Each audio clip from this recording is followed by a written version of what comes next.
देश में बनी वंदे भारत एक्सप्रेस। ये ट्रेन कटरा जा रही है। यहाँ पर आप देख सकते हैं कि किस तरीके से ज़बरदस्त सुरंगें बनी हुई हैं और ये ट्रैक एक बड़ा हिस्सा इसका सुरंगों के अंदर से जाता है, क्योंकि पहाड़ पर आप यहाँ पर देख सकते हैं कि किस तरीके से स्पीड, अगर आप देखें स्पीडोमीटर देखिए तो लगातार 70-80 kmph की स्पीड में ये ट्रेन चल रही है। लंबी लंबी सुरंगें हैं, आप देखिए हिमालय को पार करती हुई लंबी लंबी सुरंगें हैं जिनमें एक स्मूथ राइड है। जबरदस्त तरीके की ट्रेन की क्वालिटी है। निश्चित तौर पर अगर हम बात करें कि इस समय अगर देश भर में सिर्फ 2 वंदे भारत एक्सप्रेस ट्रेन है, यानी तीसरी रैक भी नहीं है, यानी तीसरी रैक की अगर हम बात करते हैं तो वो भी नहीं है। और यहाँ पर ये दोनों ट्रेनें, रेलवे की सबसे बड़ी खूबी ये है कि बगैर किसी दिक्कत के ये दोनों ट्रेनें चल रही हैं और लोगों को ज़बरदस्त सेवा दे रही हैं। और सबसे बड़ी बात यह है कि 3 साल हो चुके हैं वंदे भारत एक्सप्रेस को सेवा में आए हुए। अगर हम बनारस और दिल्ली की ट्रेन की बात करें तो वो भी काफ़ी लोकप्रिय है।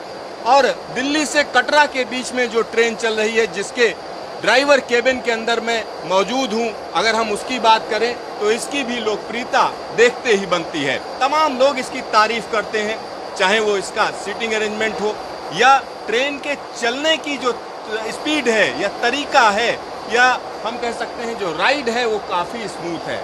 क्योंकि जिस तरीके की हम कह सकते हैं कि इस समय देश में ट्रेनें चल रही हैं, वो पूरा का पूरा चेहरा बदलना है और उसके लिए भारतीय रेलवे पूरी प्लानिंग कर चुकी है, क्योंकि 400 वंदे भारत एक्सप्रेस ट्रेनें चलनी हैं और उसकी तैयारी की जा रही है। चाहे वो ICF हो या MCF हो या हम कह सकते हैं रेल कोच फैक्ट्री, सभी कारखानों को लगाया जा रहा है कि वंदे भारत एक्सप्रेस ट्रेनें बनाई जाएं। तो उसके पीछे जो वजह है वो मैं आपको दिखाना चाह रहा हूं कि किस तरीके से एक सुविधाजनक सफ़र, जो पहाड़ों पर बड़ी आसानी से 70-80 किलोमीटर प्रति घंटे की रफ्तार से ट्रेन चल सकती है, वो यहाँ पर आप आसानी से देख सकते हैं, समझ सकते हैं।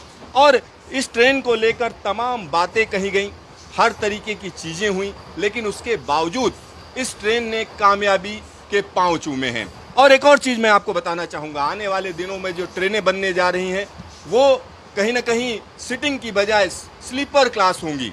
यानी जो ट्रेनें बनेंगी आने वाले दिनों में, उसमें लोग आराम से लेट कर जा सकते हैं। यहाँ पर हिमालय का वो इलाका हम आपको दिखा रहे हैं जिसमें ये ट्रेन चलती है। हर जगह पर थोड़ी थोड़ी दूर बाद जो है आपको ब्रिजेस दिखते हैं, यानी पुल नज़र आते हैं। सुरंगों का तो हाल ही क्या पूछिए, हर जगह सुरंग ही सुरंग है। एक और चीज़ मैं आपको बताना चाहूँगा कि आने वाले दिनों में यहाँ से जो ट्रेनें चलेंगी, यानी दिल्ली से चलने वाली ट्रेनें सीधा सीधा श्रीनगर तक जाएंगी। यानी वंदे भारत एक्सप्रेस ट्रेन सीधा श्रीनगर तक जाएगी। उसकी हम कह सकते हैं ये सरकार गारंटी ले रही है। गारंटी इसलिए हम कह रहे हैं क्योंकि जब मैं कहता हूँ गारंटी है इस बात की, तो गारंटी की बात इसलिए हम कर रहे हैं क्योंकि इस समय जो काम चल रहा है USBRL में, खास तौर पर कटरा बनिहाल के बीच में जो 111 किलोमीटर लंबा रास्ता है, उस पर ज़बरदस्त तरीके से काम चल रहा है और वो काम कई जगह पर कंप्लीशन की स्थिति में है। तो आने वाले दिनों में चाहे वो चेनाब ब्रिज की अगर हम बात करें, मेहराबदार पुल है जो दुनिया का सबसे ऊंचा पुल बनाया जा रहा है, या अंजी ब्रिज की बात करें जो कि अगर हम वर्ल्ड लेवल पर देखें तो उसका नाम है। और यहाँ पर एक और चीज़ मैं आपको बताना चाहूँगा, 111 किलोमीटर का जो रास्ता है उसमें से ज़्यादातर हिस्सा यानी 98 किलोमीटर का जो रूट है इसी तरीके से सुरंगों से होकर जाता है। यानी पीर पंजाल की पहाड़ियों को चीरती हुई वंदे भारत एक्सप्रेस ट्रेन आने वाले दिनों में सीधा सीधा श्रीनगर तक पहुंचेगी।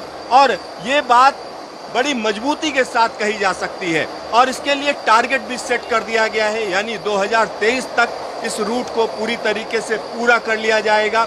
और आने वाले दिनों में अगर हम बात करते हैं तो 102 वंदे भारत एक्सप्रेस बनाने का टारगेट है और उसके बाद जो स्लीपर क्लास बनेगा उसकी तैयारी की जा रही है। तो ये एक हम कह सकते हैं कि भारतीय रेलवे का चेहरा बदलने वाली चीज होगी। कैमरामैन DK शर्मा के साथ Siddharth, news station Vande Bharat express.